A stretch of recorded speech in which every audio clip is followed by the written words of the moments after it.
Ас қабыл болсын. Көзге тоқтардың арқасынан ата бабасына ер қылып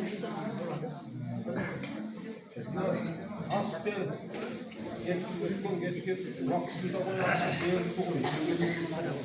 Ең аз жаңағы уақыт оқылатын Құран, оқыған Құран осы көпшілікте келген аяттың сауабы, аяттардың сауабы келе берсін. Жаттарыңызға, семьяларыңызға, отбасыларыңызға амандық, үйлеріңізге алыстан келгендер аман есен кетіңіздер.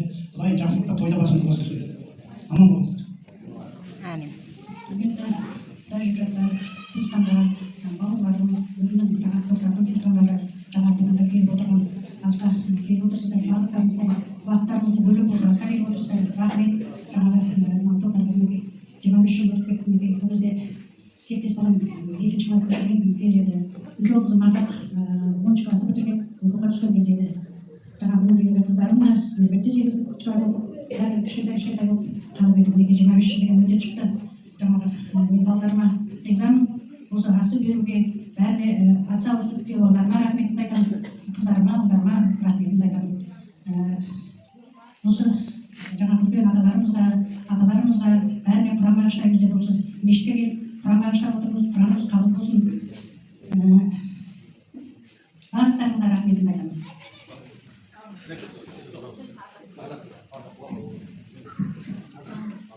Саламатсыздар. Бірден көрмей амандастай қалсақ, сәлем беріп аттарыңызға, туған туыстарым, ауылдастарым, бүгінгі атамызға. Енді мен әке деп айтпағанмын, оны бәріңіздеріңіз білесіздер, атамның қызымын. 25 жыл. Ол кезде 17 жастағы едім.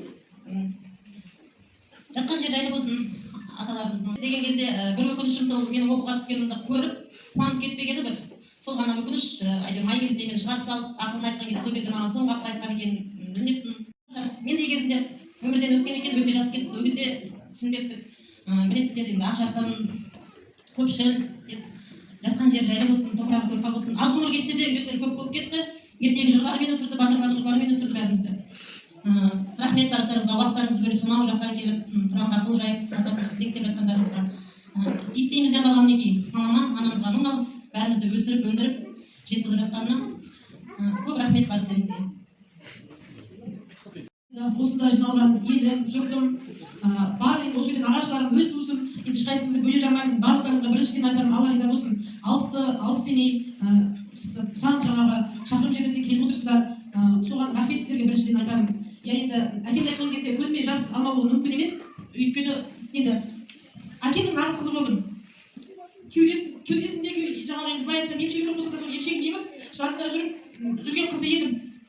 Жыламайды деп мамамға уәде бермеді, бірақ менде жаңағы әкем деген кезде көзіме ерекше жас келеді. 25 жыл деген аттай бір ер азаматтың жасы, ол 25 жылдың 25 секундында біз әкемізді есімізге алмаған кезіміз жоқ. Біз үшін әкеміз өзімізге асқаттау, амал жоқ, асқаттауымыз туады, бірақ асқаттаудың артында бәйтеректе жаңағы бала шағасы, үрімбітағы Аллаға сансыз шүкір, мінекей өстік, жетілдік. Аллаға рахмет, осындай анама рахмет, бізді тұмсықтыға жуықтырмай, қанаттыға қақтырмай, біздің қалауымызша өмір сүргізіп, біздің жаңағы тілегімізді әкеміздің жоқтығын білдірген жоқ, өзі ер, өзі ана болды. Енді мінекей мама сізге үлкен рахмет, барлықтарыңызға рахмет. Айып етпеңіздер көзіме жас келіп отырғанға. Енді бастары, күн басқа болсын.